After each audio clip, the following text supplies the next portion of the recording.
Well, good evening. Welcome to our conference on the hidden wounds of war. My name is Gleaves Whitney, and as director of the Hauenstein Center for Presidential Studies, it is my honor to serve as your host this evening. This conference would not be possible without a number of wonderful partners: the Michigan Combat PTSD Task Force, the Soul Repair Center at Texas Christian University, Colonel Herm Kaiser, and numerous others. I also want to recognize a good friend, a dear friend, Jim Dunn, who's Deputy Director of the Michigan Veterans Affairs Agency here in Michigan. Jim, thank you for being here this evening. And I hasten to add the generous gift of Colonel Ralph Hauenstein, Grand Rapids' greatest World War II veteran in my book.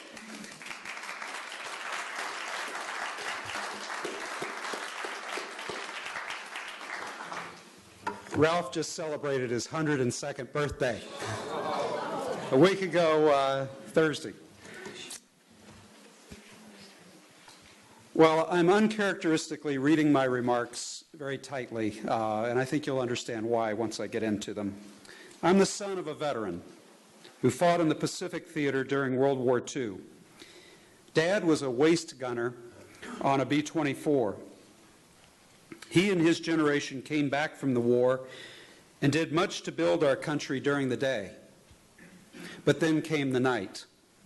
Sometimes at night, it seemed that these men could not escape the war. Dad never talked much about his personal Iliad, but in our house, we knew he suffered from something that he had experienced in 1943, 1944, and we just didn't know what to call it.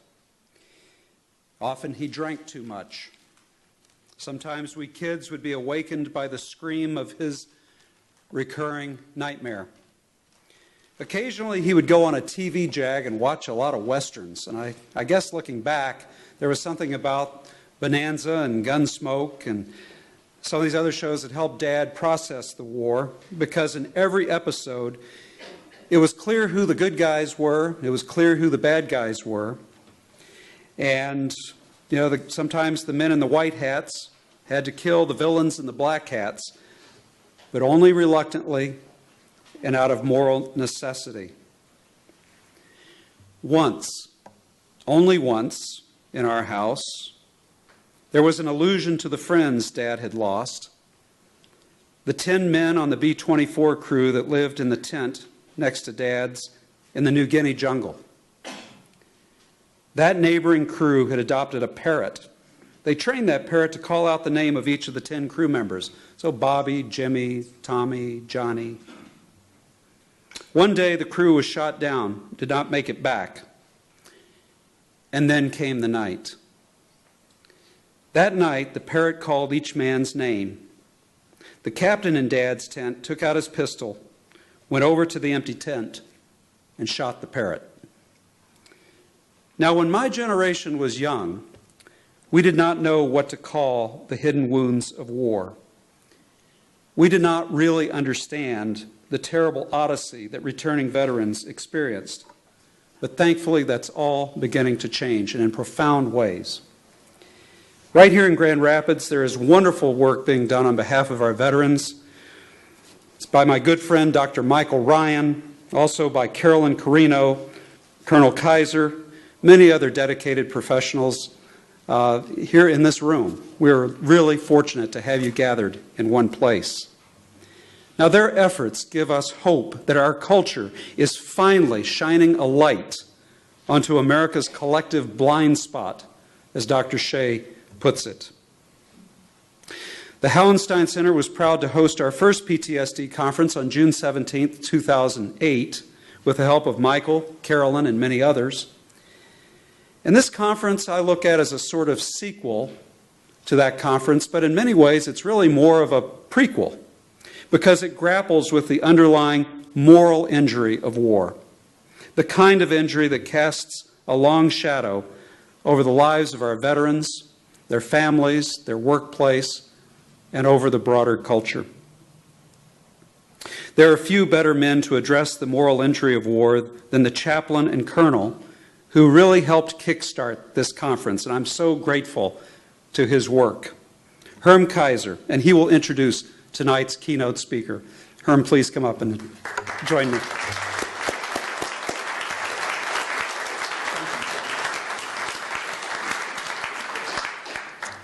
Well, welcome everybody, and thank you all for coming.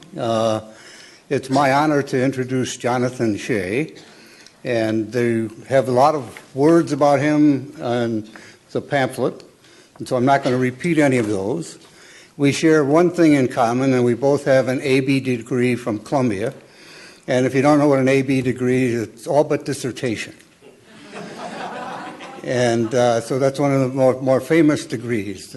But Jonathan went on and got a PhD and also an MD. So I've known Jonathan for several years now, and we met during some of the times when I was a chaplain, and we really wanted to know more about moral injury and learn more about some of the research that Jonathan had done that many of you know is written in his book, Achilles in Vietnam.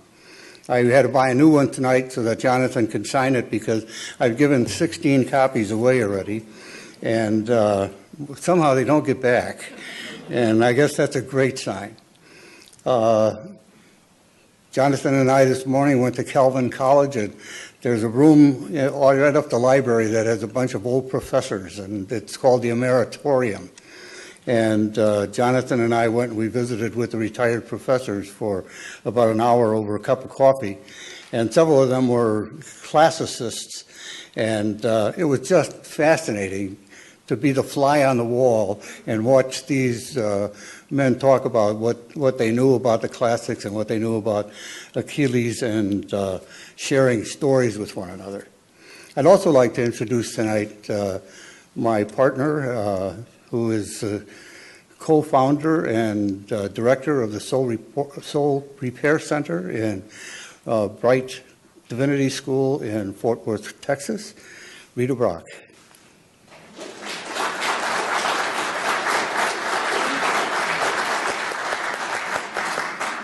Rita has also written a book, and she will be signing autographs tomorrow after we have our presentation together. Jonathan, it's a delight for me to welcome you to Grand Rapids, and it's a delight to have you here and present you to these people who have endured a wild winter. And so we hope that your warmth will warm us up tonight.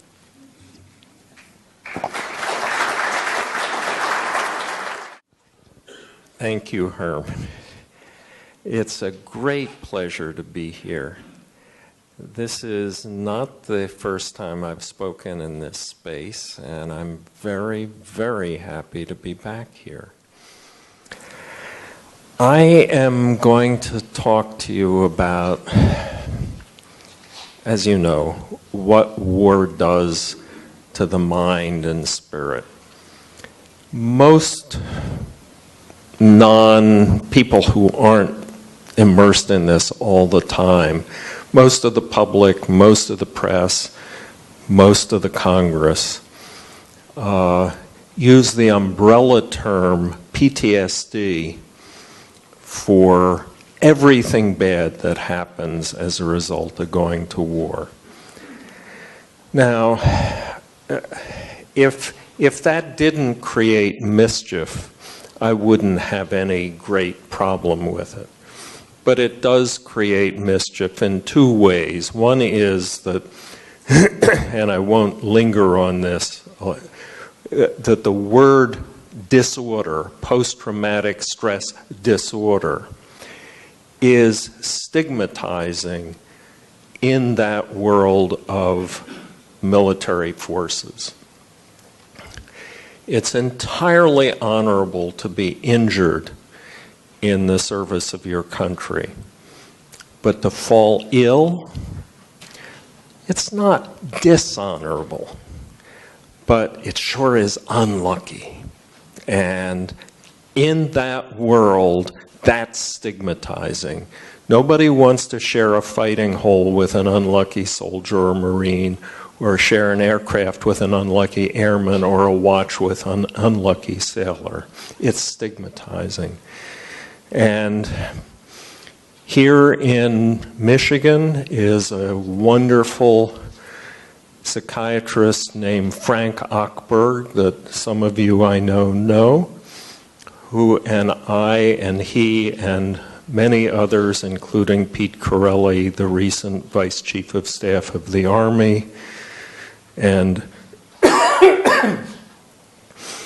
General and now Senator Dallaire from Canadian Forces, went last year to the American Psychiatric Association to plead with them to just change the damn name, because some people would be less stigmatized and more amenable to asking for effective help if they didn't have that word disorder there. You're sick.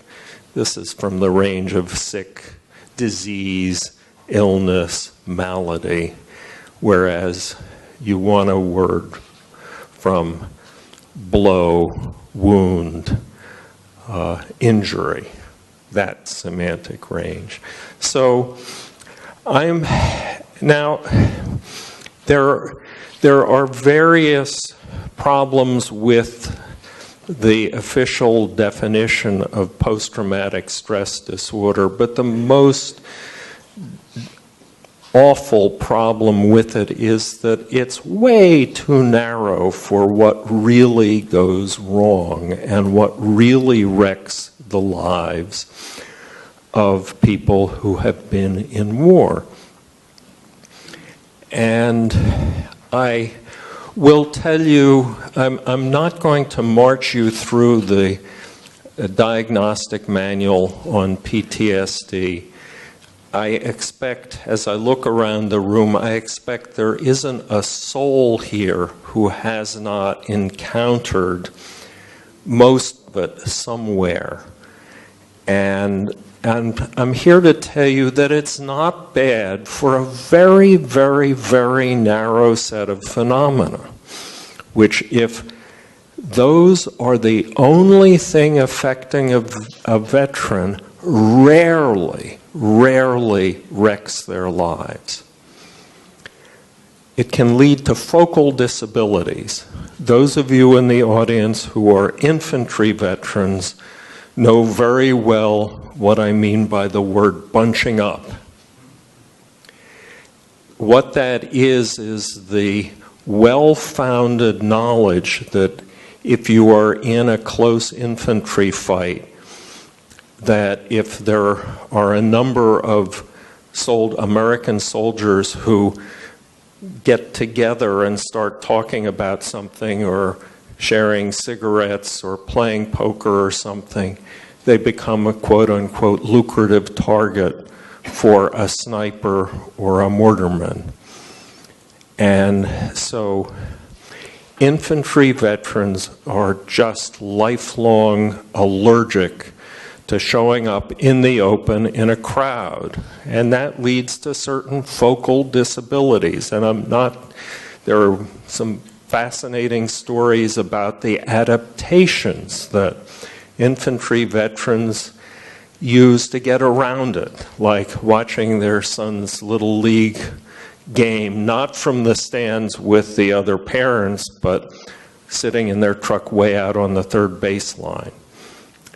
So they talk about the game afterwards, they see the game, son knows it cares, etc., but they'll tell you, I can't sit in the stands. So what I want to do is to remind you of another fact that this weird sort of Chinese restaurant menu, 2 from column A, 3 from column B in the diagnostic system, that these columns represent 3 sets of absolutely understandable and even biologically deeply rooted adaptations to the real situation. And this is real. This isn't imagined. It's real. Other human beings are trying to kill you and doing a damn good job of it because you see the results.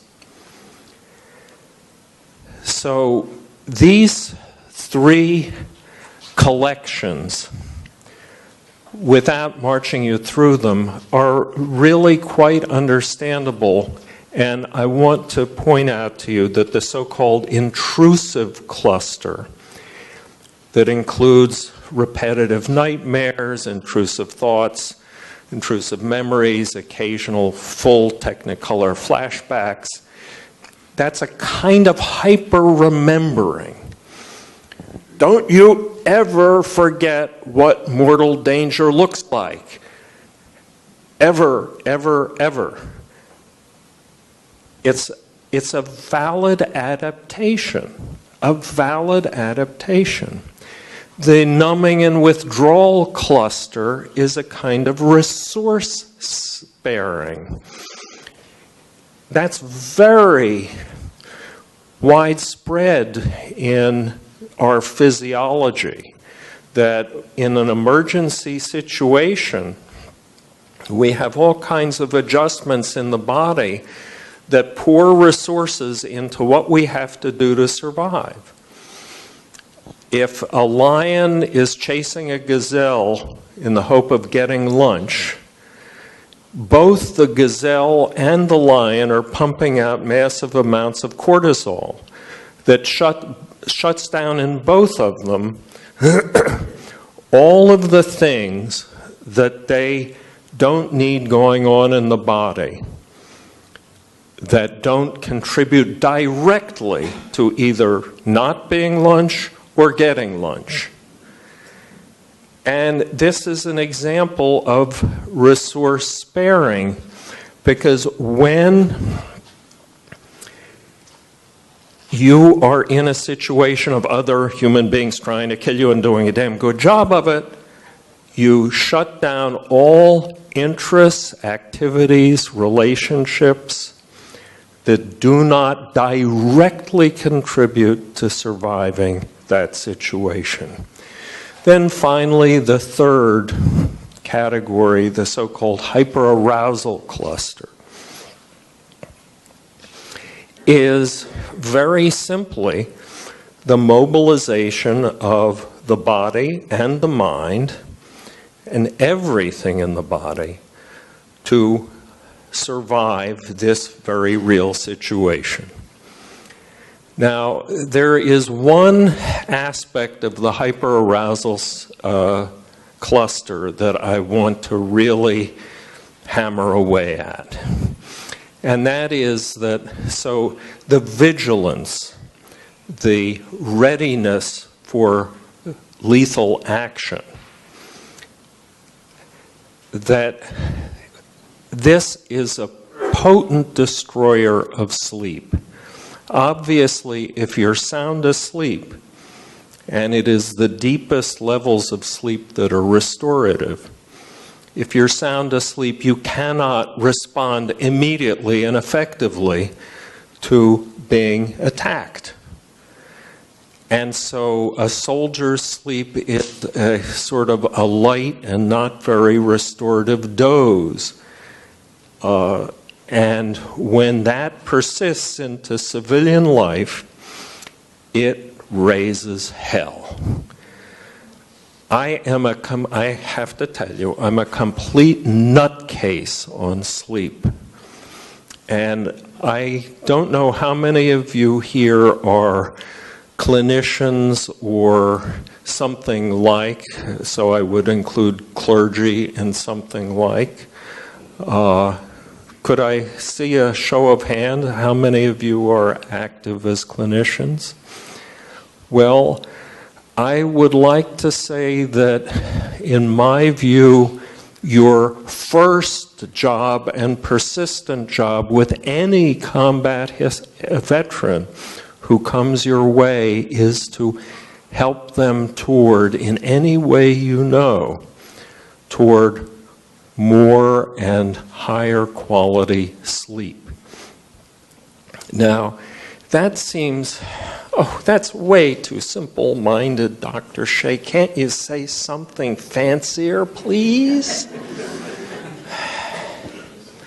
But to get fancy for a moment, sleep is fuel for the frontal lobes of the brain. What happens in the frontal lobes? What do they do for us?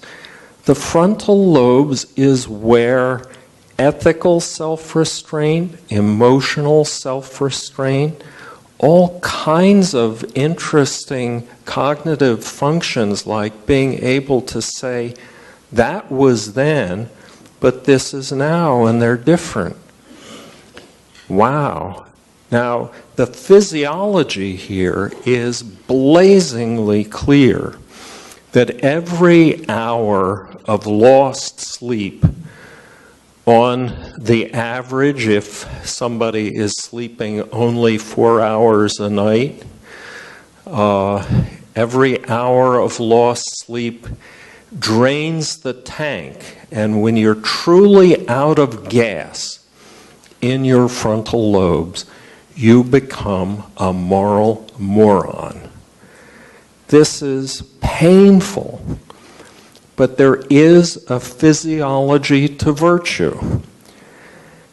In a room with so many clergy, I cannot restrain myself from asking you to reflect on what an unfathomable mystery it is that God created us as material beings rather than entirely spiritual beings like the angels.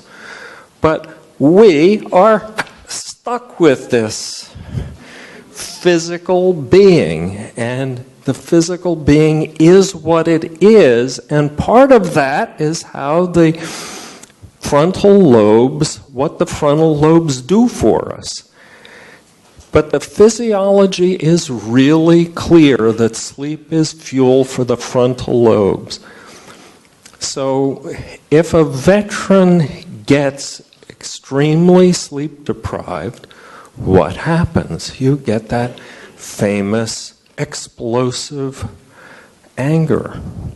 You get the terribly destructive, impulsive sexual dalliances, or even sexual coercion in a totally inappropriate way that raises holy hell. So everyone, families, clinicians, and I want to mention employers need to be thinking about this. This is a community group, and some of you are either employers yourselves or know employers as people you can talk to. If you have somebody working for you who, whenever the supervisor or the foreman says, who is willing to do a shift of overtime, he's always the first person to say. Well, it is totally understandable that a supervisor or foreman would say to himself, boy, he has great motivation and a great attitude. What a terrific employee. And in fact, veteran employees are often the best employee that you've ever had. But what you get with a veteran employee, if he's a combat veteran, is also in your own self-interest, as well as the employees, is the obligation to not contribute to his downfall by just being oblivious to how many shifts of overtime this man has signed up for. I had a patient, an African-American man, a Vietnam veteran, who was in the 101st Airborne, and it turned out that the head of the Metropolitan District Commission in Boston that operates the bridges and tunnels also was a 101st veteran. And this man went to the head of the Metropolitan District Commission, and as a result, he got a job as a toll taker on the Tobin Bridge. Now, for those of us wearing suits and with fancy degrees after our names, this doesn't sound like a plum job, but in 1970, in the African American community in Boston, that was a plum job. It had benefits, it had a retirement program, and he did shift after shift of overtime because he was always ready to do more. He made a mission out of his job, as so many veterans do if the conditions trigger that in them. And he got so sleep deprived that a motorist said something that he interpreted as disrespectful, and he popped him. And predictably, he lost his job. Fortunately, he didn't go to prison. He could have. But that man's life took a very bad turn at that moment. So I've said enough, you get the point. And now I have to reawaken this screen here. Let's hope it's not. There we go.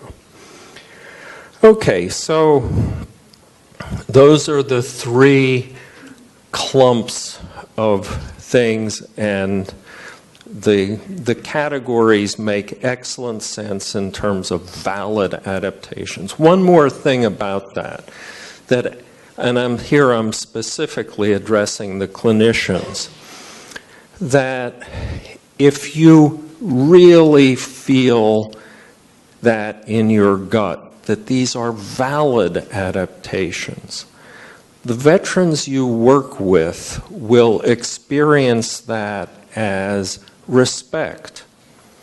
They will experience it as respect, and that is so fundamental to this supportive relationship being a successful one. These are valid. This isn't a sickness that you got because you were a weakling or you had bad genes. It's a valid adaptation to real situation. Okay.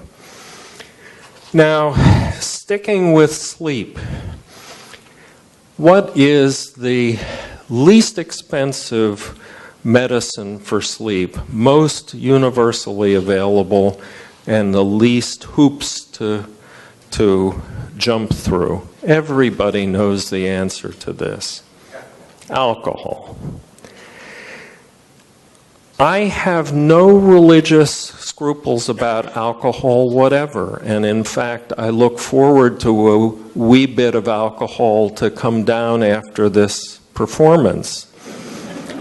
But I am here to tell you that the pharmacology of alcohol as a sleep medicine was designed by Satan himself. It's a disaster. Many of you already know these facts, and I won't march you through the specifics of tolerance and the specifics of the speed at which it's metabolized, which means that you might get to sleep with 2 stiff ones, but you're going to wake up way too early because it's already been metabolized and it's gone. And so I'm going to leave that, and I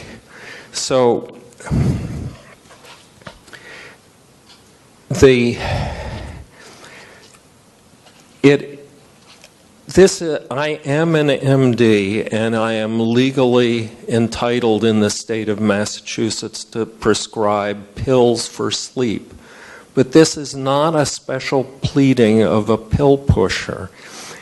Every single clinical discipline, whatever it is, has a great tool bag to improve sleep. The clergy, if they present it effectively and well, perhaps introducing a veteran for the first time to a set of prayer practices are enormously effective in helping people sleep, if they're lucky about the receptiveness and so forth. But every the clinical psychologists have a terrific tool bag. The acupuncturists have a terrific tool bag. I know a Navy captain's psychiatrist who was doing acupuncture in theater in his last rotation to help people sleep. The chiropractors have a great tool bag. There isn't a single discipline, you can think of 5 others, there isn't a single clinical discipline that doesn't have a good tool bag. Use them all. Use any one the veteran is able and willing to use. Now, okay, said that. Now, so here is the primary injury that I talked about, and then the complications, like if a mortar fragment or a high-velocity bullet takes off a soldier or Marine's arm at the elbow. That is, from a surgeon's point of view, the primary wound. That primary wound isn't going to kill this service member. But the complications, and everybody in the room knows what the major complications are. I'm not talking exotic stuff. Bleeding to death, hemorrhage, and infection. The hemorrhage will kill you quick. The infection takes a bit longer. But those are complications. And so salvage surgery on the battlefield and in those evacuation aircraft coming from the battlefield and getting to Landstuhl in Germany and so forth. Salvage surgery is the tedious business of monitoring the physiology and attending to those, preventing those complications. So the main complications of PTSD, of simple, uncomplicated combat trauma, well, the complications are, we already talked about alcohol abuse, danger seeking. People get very addicted to living on the edge, the fast motorcycle driving, which the Vietnam generation did not invent. It's not a stereotype. It's a fact. Chaplains around big bases like Fort Hood have told me about a holocaust of young service members in single vehicle, often motorcycle accidents. It's a disaster. So those are the complications. Now, I'm going to beat this metaphor to death, and I'm going to introduce you to something called wound contamination. This is the other big arm of salvage surgery. If dead tissue or foreign bodies like fragments of wood or clothing are driven into that wound will never heal. It will always be infected. You must clean out the wound contamination or that patient is doomed. We hear stories about somebody who lived for 50 years after a war with a bullet in their spine or in their spine or somewhere. Well, that bullet was quite sterile by the time it got there because it was hot. And that is obviously a foreign body. but the organic material like clothing or wood or dirt that gets driven in by an explosion is not, and it is going to be a nightmare until it's cleaned out. So moral injury, and you've heard this resonant phrase already, is my version in this setting of wound contamination. There are now currently circulating two flavors of moral injury. The first, which I introduced, and apparently I coined the term. I could find it in the handouts that I used at the Amphibious Warfare School at Quantico in 1998, used in exactly the sense I use it today in those words. I didn't use those words in Achilles in Vietnam, but the story of Achilles in the Iliad is a story of moral injury.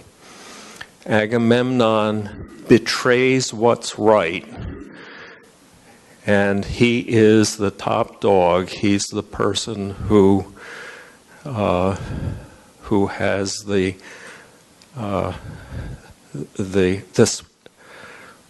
skeptron. I think I got that word right. The scepter, the staff that gets passed from person to person to speak. And he has the largest contingent of soldiers and ships on the beachhead. And he is the legitimate leader. And so Agamemnon betrays what's right in a high-stakes situation. And in that culture, the situation that he betrays is the proper way to treat a man of honor. He publicly dishonors Achilles in front of the whole army. And he also violates what's right not very long before that, a couple weeks probably, probably a couple weeks before, when he disgustingly dismisses the priest of Apollo, who comes very humbly to the beachhead with a big pile of ransom for his daughter Chryseis, who has been captured in a raid in a neighboring town. And he very humbly says to Agamemnon, "Please, sir, accept this ransom for my dear daughter." And Agamemnon dismisses him with unbelievable crudity. I'm torn between my desire not to offend your ears with the actual crudity and the desire to impress upon you how horribly disgusting his behavior is to the priest of Apollo. Now, this isn't SHAY in the 21st century in Michigan, United States of America. The poet allows us to hear the mutterings of the troops. Respect the priest, accept the ransom. Respect the priest, accept the ransom. And so we know that Agamemnon is, in fact, violating the normative order of his own forces. So this is really where SHAY's concept of moral injury comes from. It comes right out of the Iliad. 1, 2, 3. A betrayal of what's right, intentionally stated in common language terms, no technical philosophic jargon here. Betrayal of what's right by someone who holds legitimate authority. Number 3, in a high-stakes situation. Now, Shay's assertion is that when all three are present, moral injury is present, period, net, no discount. And I have a further observation to make, and that is that when all three are present, the body codes this as physical attack. And it gets all churned up and aroused and mobilized as though you see a lion bounding toward you, ready for you to be lunch.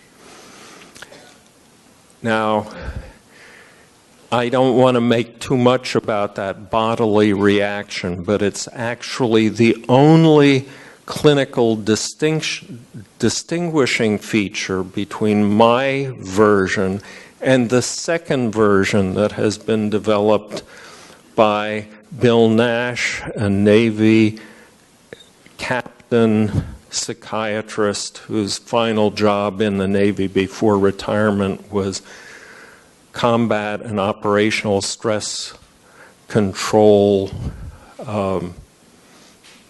I forget the last word in his title, but anyway, he was in charge of it for the Navy and Marine Corps. And him and Brett Litz at the National Center for PTSD, Shira McEwen, also at the National Center, and a number of colleagues. Eve Carlson, the current president of the International Society for Traumatic Stress Studies, has been doing some empirical studies of moral injury that are very, very interesting and revealing. Anyhow, Nash, Litz, McEwen, and others have said that they have a concept of moral injury that is exactly the same except for the second item, moral agency. In their version, it's a betrayal of what's right, number one, but I did it. The service member himself was the moral agent in violating what's right. And it's horrible, it's hideous in war when that situation arises. And it has always arisen, I'm sure. It has been the phenomenon, that constellation, not with that term, has been addressed over decades by ethical philosophers under the heading moral luck, which I find a somewhat opaque construction, it's almost always moral bad luck. But if you look at philosophers like Bernard Williams and Martha Nussbaum, they talk about moral luck, and in my opinion, they are talking about either moral injury that I'm talking about, and you can look at the final chapter of her classic book called The Fragility of Goodness, a towering classic in ethical philosophy. Anyway, without going down that rabbit hole,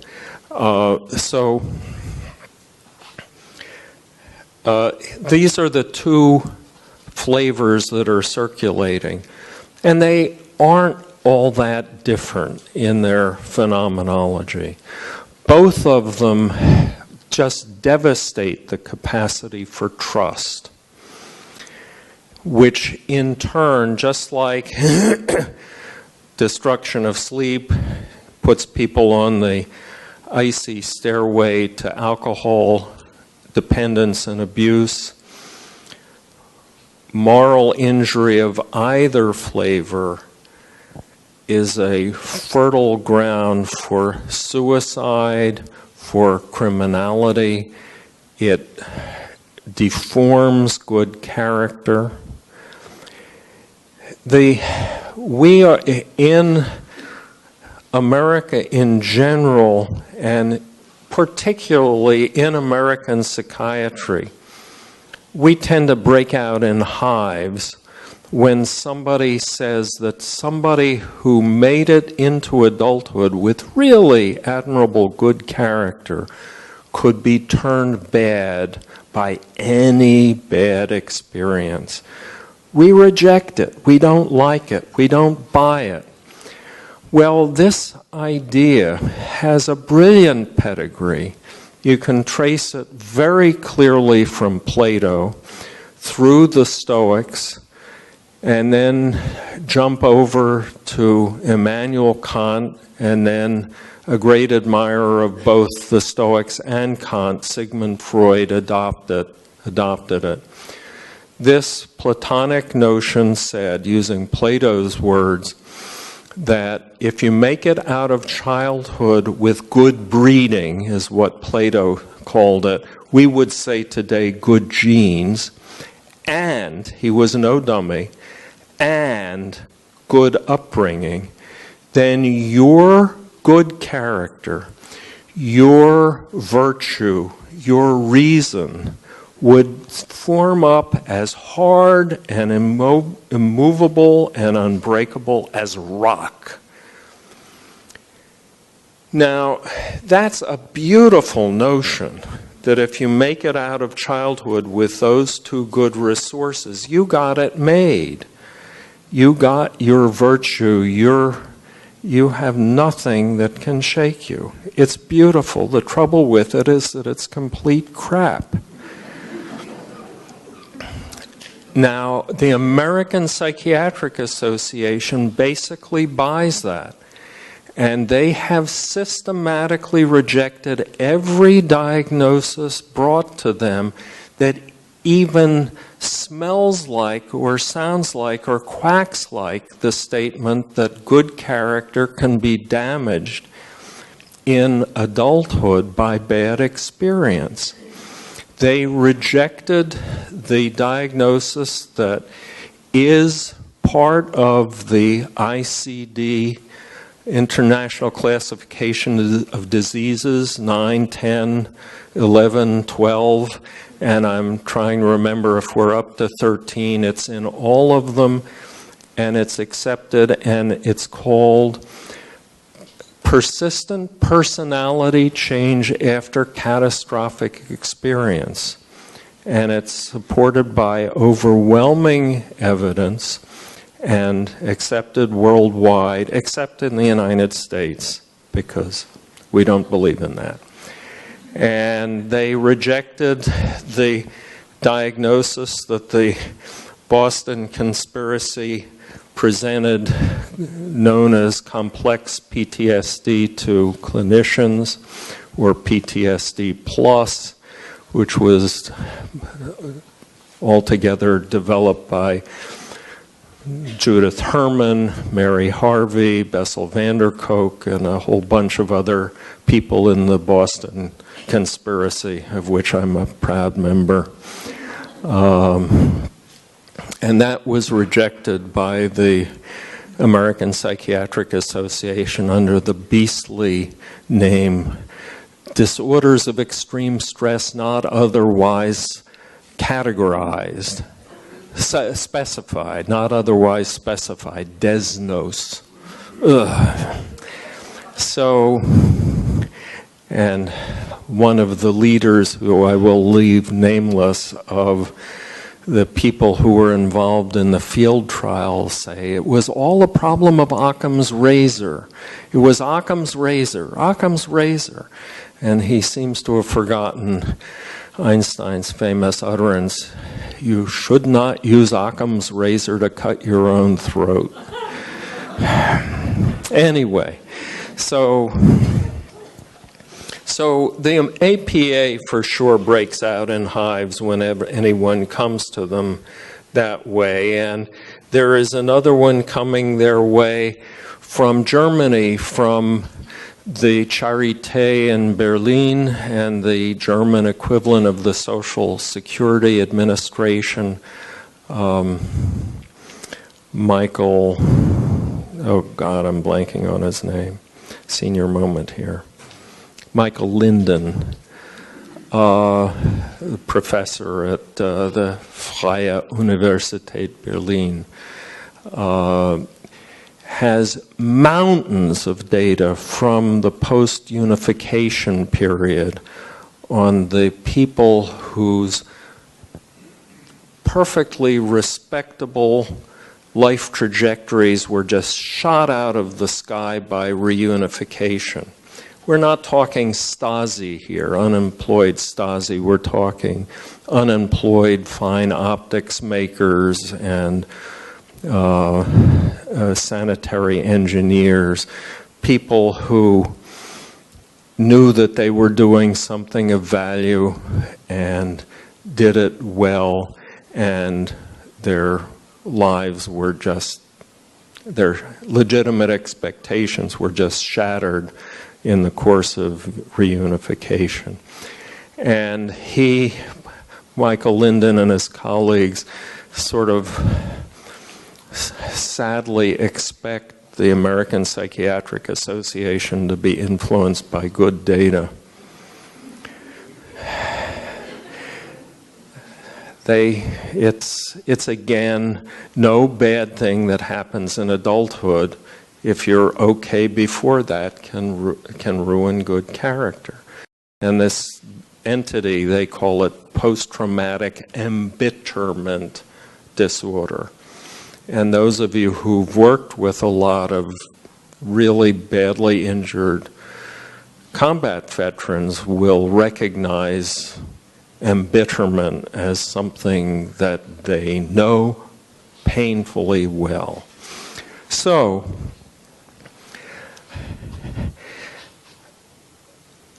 both flavors of moral injury are prodigious promoters of suicide.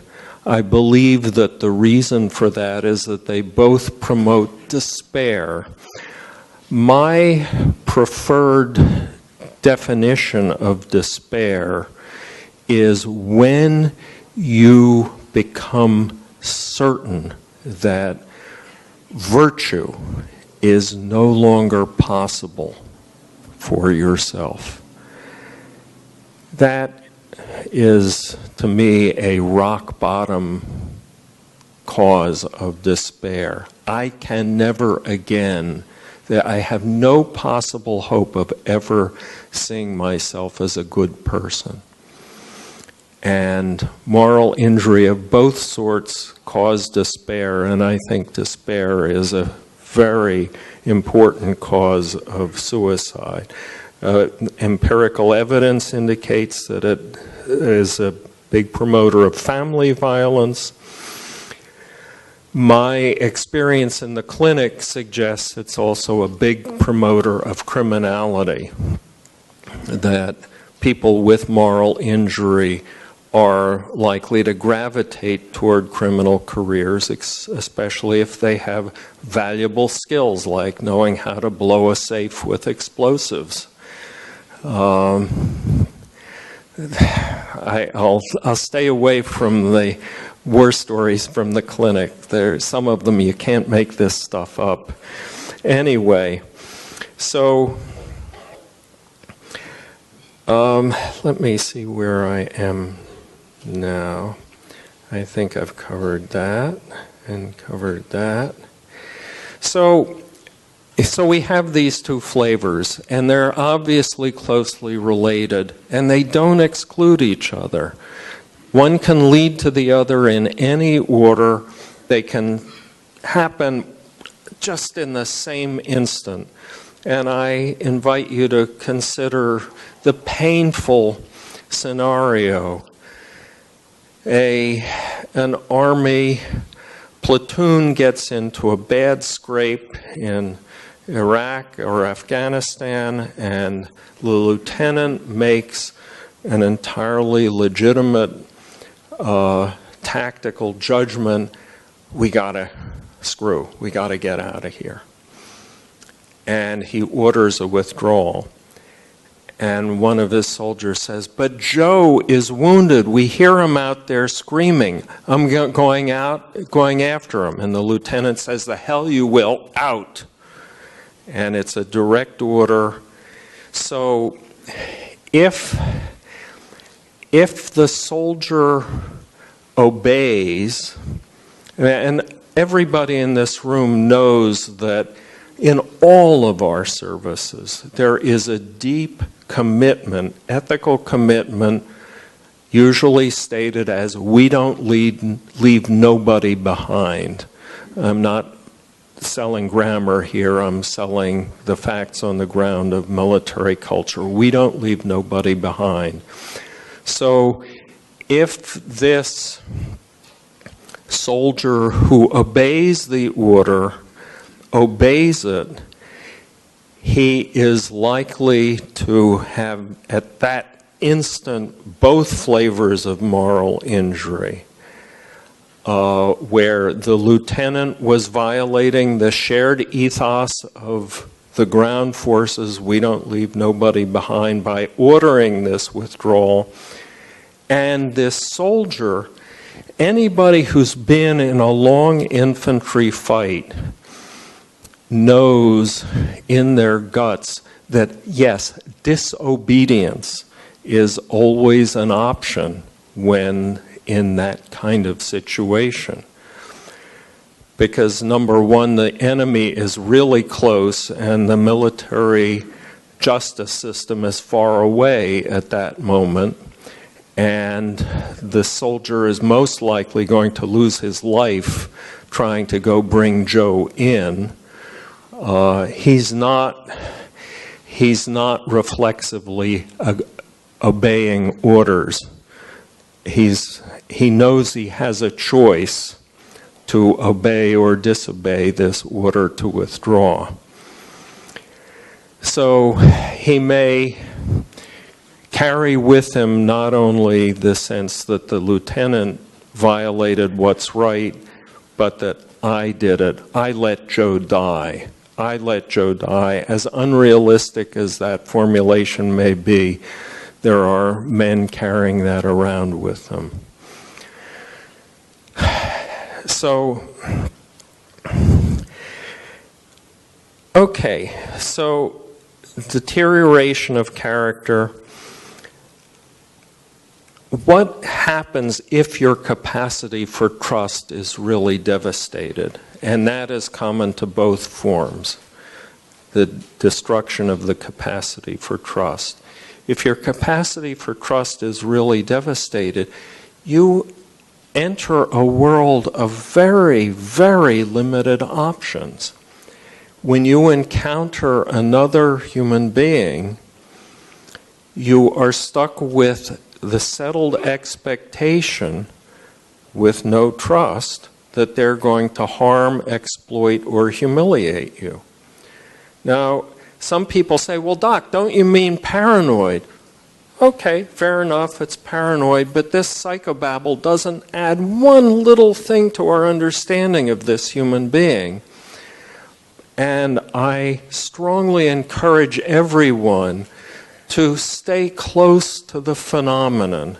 The phenomenon is the expectation of harm, exploitation, and humiliation. Now, if that's your settled expectancy, what are your options? Well, those of you who are clinicians, and many others as well, have experienced the option, strike first. Get your blow in before this clown can land a blow on me. So that's one option. Another is to go hide.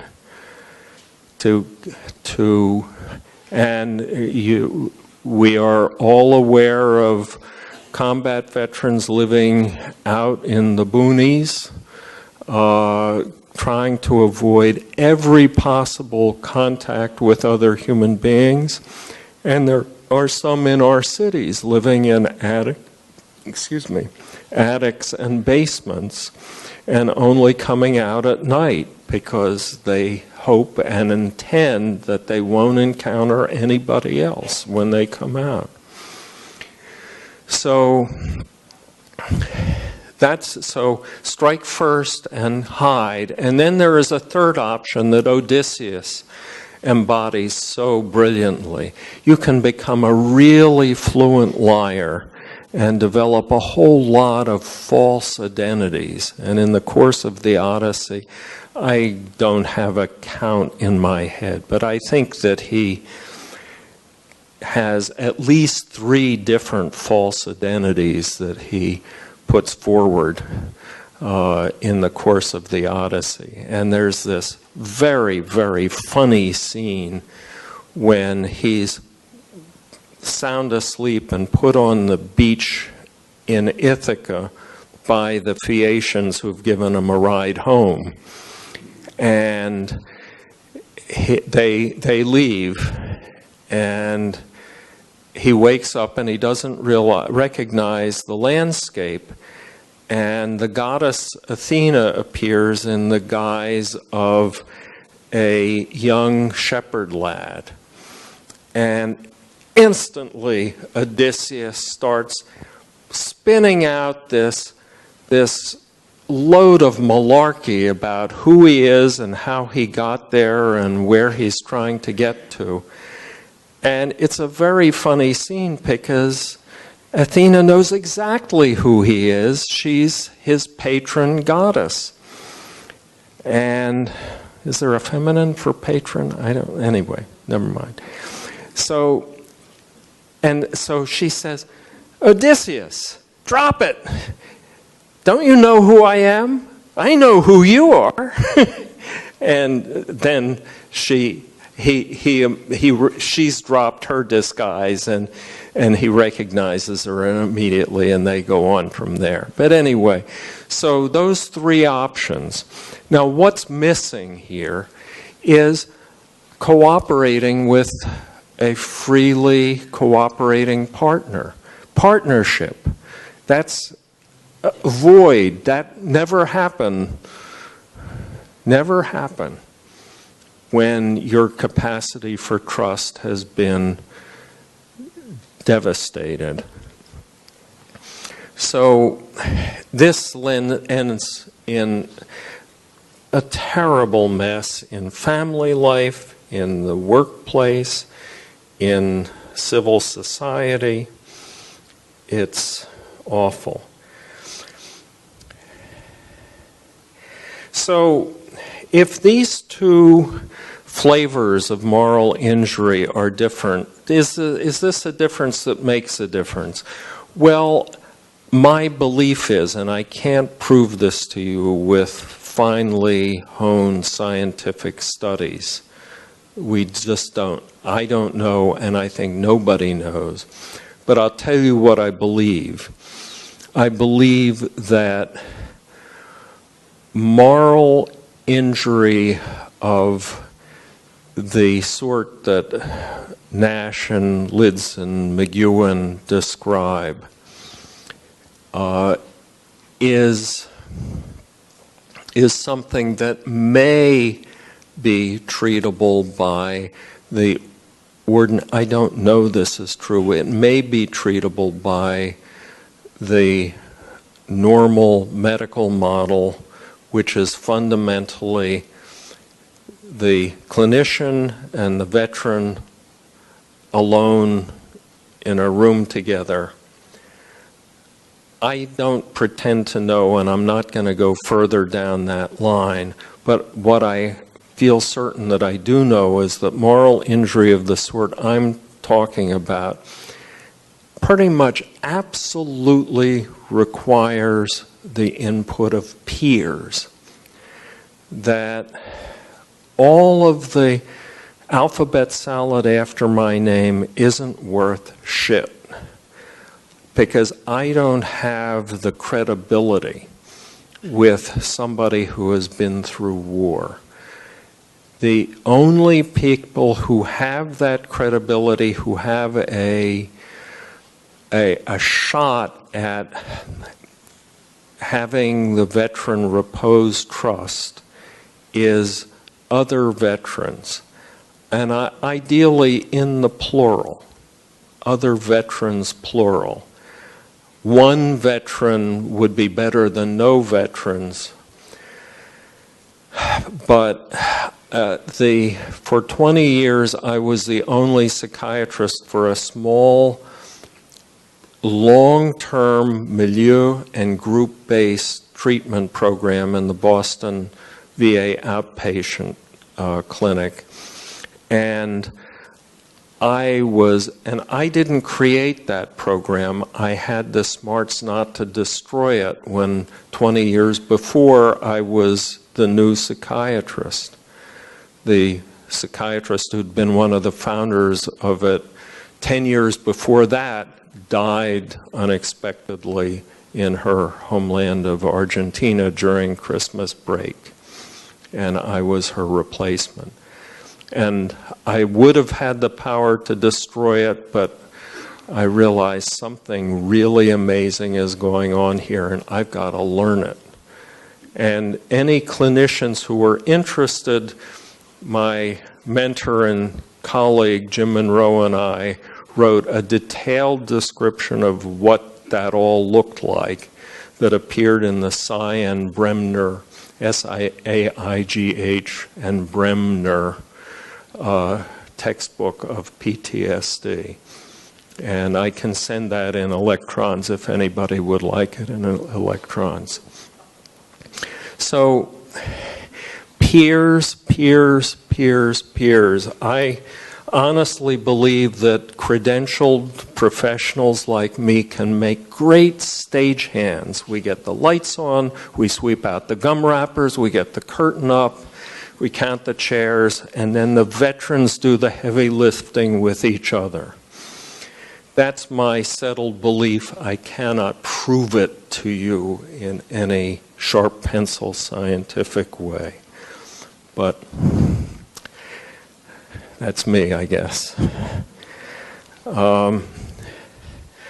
Okay, so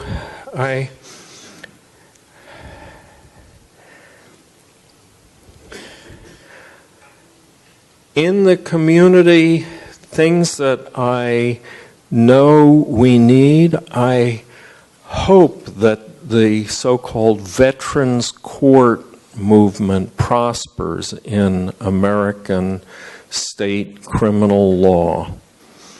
This is a valuable thing. Sending a veteran to state prison is sending him back to a very familiar place. It's to a war zone. Most prison tiers are war zones. And in the typical American state prison, you have to be ready to kill instantly in order to survive. And combat veterans know that stuff. I know how to do that. Is their reaction, and they do not recover. I'm getting the high sign, 5 minutes. Okay, churches. We have in this culture an incredible vacuum, gap, in terms of rituals, liturgies, narratives of purification after battle. Not every denomination is utterly devoid of any idea of what that might look like. The liturgical denominations do have some version or other of the sacrament of penance, which has a considerable capacity to do the work that we're talking about here. But it's not something that is going to be handled by 10 Hail Marys and 20 Paternosters. It has to be a meaningful penance, a meaningful process that involves a deep connection between the penitent and the clergy person. There are two forms of totally wrong response on the part of clergy, which among the veterans that I treated for 20 years, they had encountered one or the other, usually not one man, both of them. And fortunately, not always.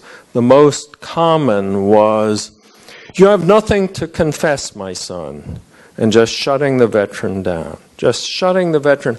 I can't hear this, is the message that the veteran gets. And that is of no use whatever to a combat veteran with moral injury. The worst one, which happened to some of them, "You did what? Get out of my church." That's fortunately, in that 20 years, I heard that rarely, but I did hear it. And so neither of those responses is of any benefit to a veteran. But a good and well thought out and highly customized sacrament of penance can go a long way, is my observation. But liturgies, narratives, music,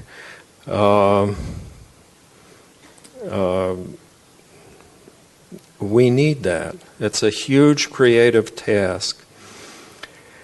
And I think at that point I'm done, and I will welcome your comments, questions, arguments, ideas, anything that you want to lay on me. And there are microphones here, and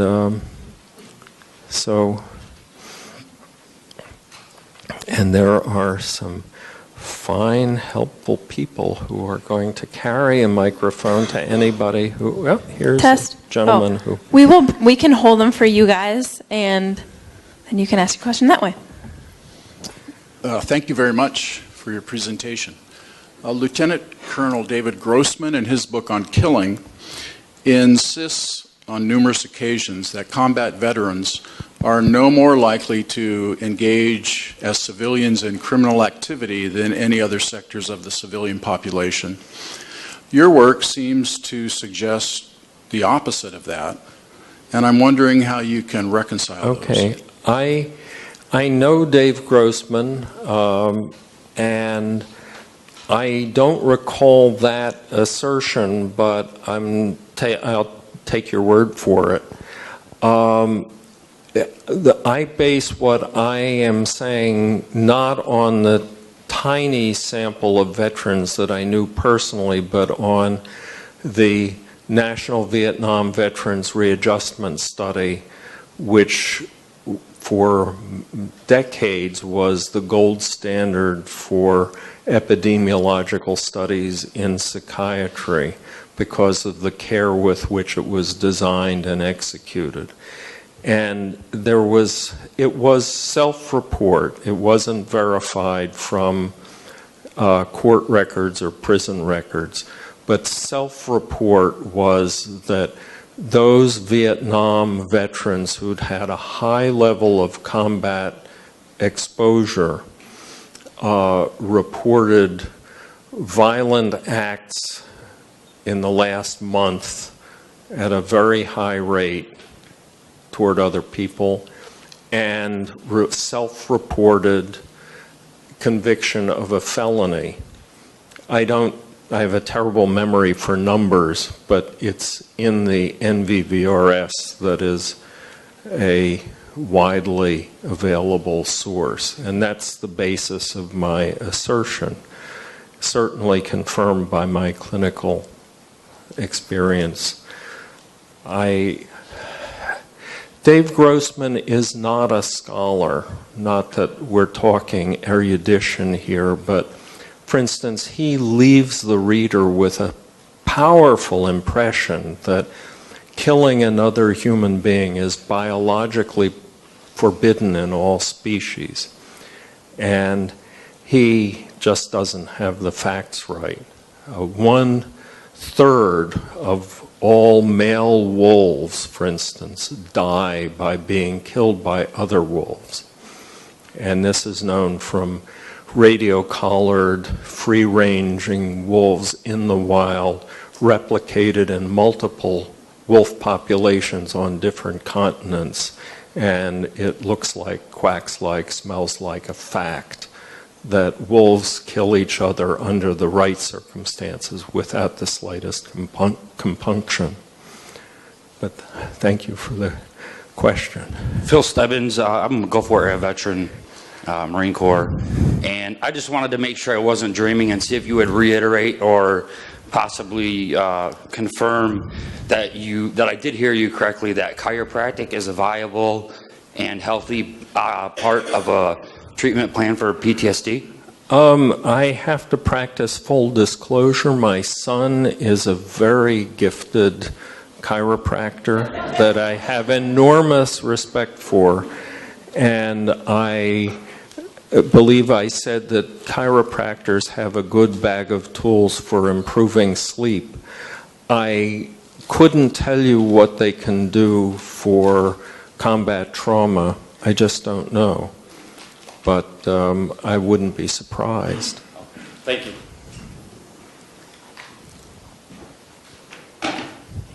Good evening, Dr. Shay. Great presentation. Quick question. I want to get your thoughts on technology and its impact on treating some of our veterans, in particular CBT, cognitive behavioral therapy, and prolonged exposure. Your thoughts on whether or not giving the veteran the ability to relive that specific moment in his or her life that caused that trauma could have a positive impact on gaining control and combating that specific moment.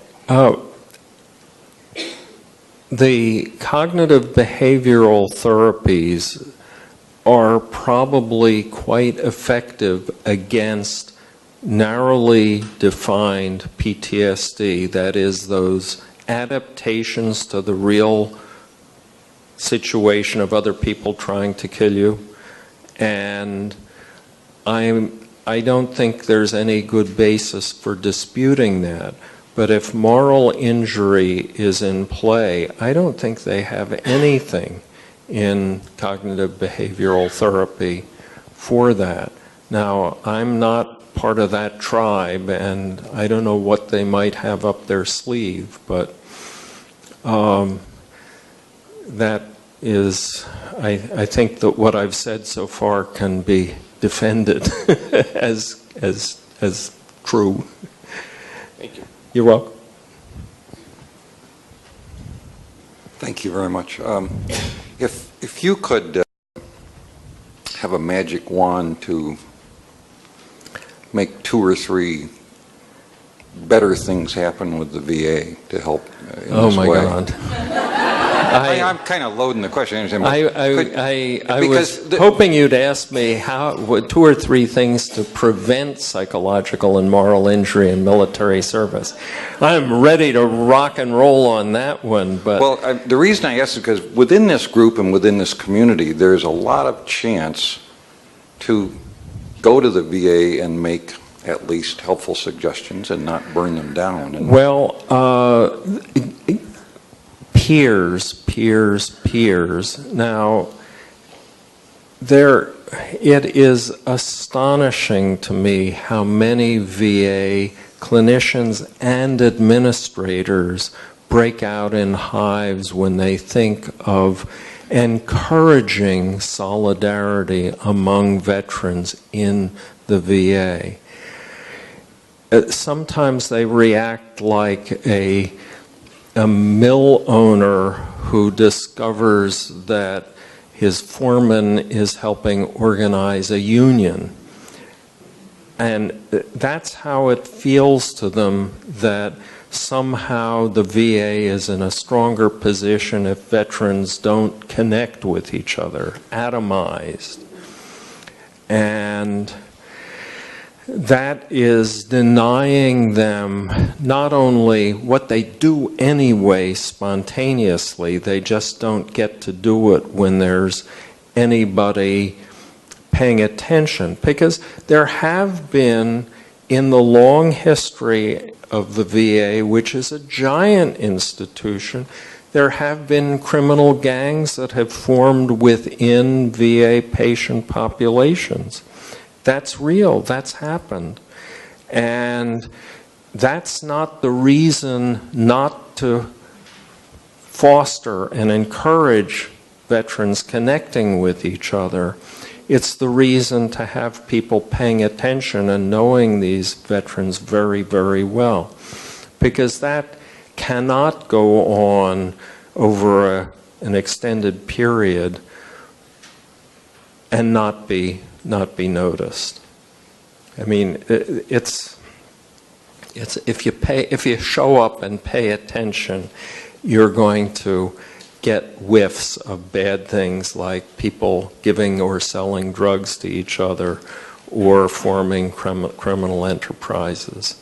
But that's always the worry that they have. Bad things are going to come from letting veterans connect. I agree. That does seem counterintuitive. I have a question about the technological changes in combat. Most of what you've had to say seems to imply that combat ends up being a very personal encounter with the enemy. But there are reports of drone pilots experiencing combat trauma. Mm-hmm. And I just wonder if you have any thoughts about that phenomenon. Well, this is conjecture on my part. As you can guess, I have no personal experience with drones pilots. It would all be my conjecture. That they are human beings, and if they discover that they've accidentally killed a child in the course of a drone strike, they feel like shit. They don't like it. And that shouldn't surprise anybody, and that they would be injured by that. It is almost, you use the term PTSD here, which I think is, in the sense that I've been trying to explain it, not the correct term, but I think that would be moral injury of the sort I did it. I mean, there's a case that was in the newspaper of a drone pilot who thought he had all the bases covered, and he unleashed the missile, and at that moment a child ran out of the building that the missile was going to, seconds later, just utterly obliterate. And that poor man is going to live with it. Thank you. Sorry, she was flagging me down.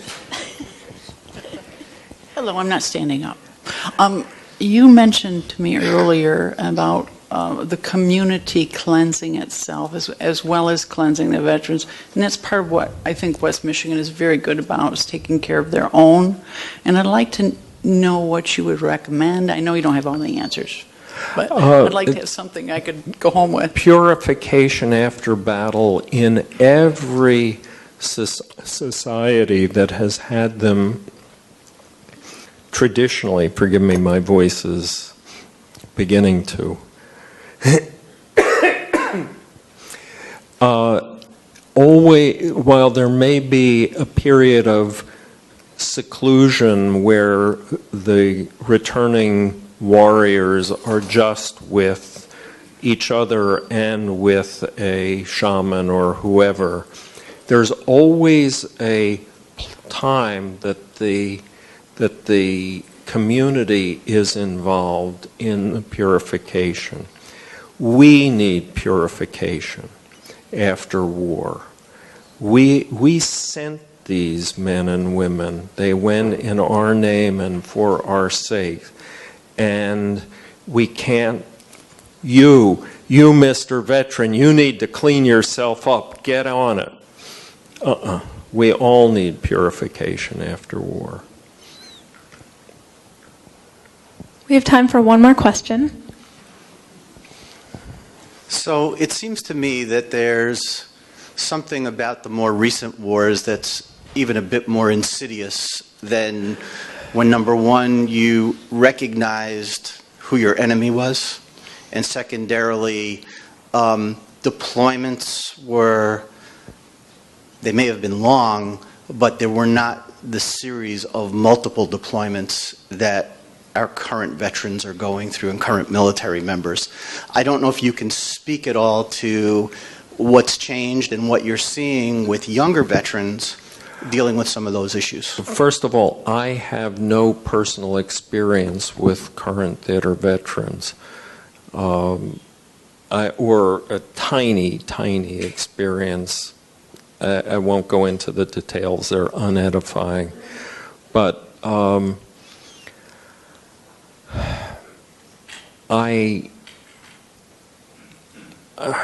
I'm afraid I must be flagging because I forget the beginning of what you said that I did want to comment on. So I was talking about the multiple deployments, and all the first part was not knowing who your enemy was. Okay. What the multiple deployments is clearly something that needs to be addressed, but I need to tell you a little sleep story here.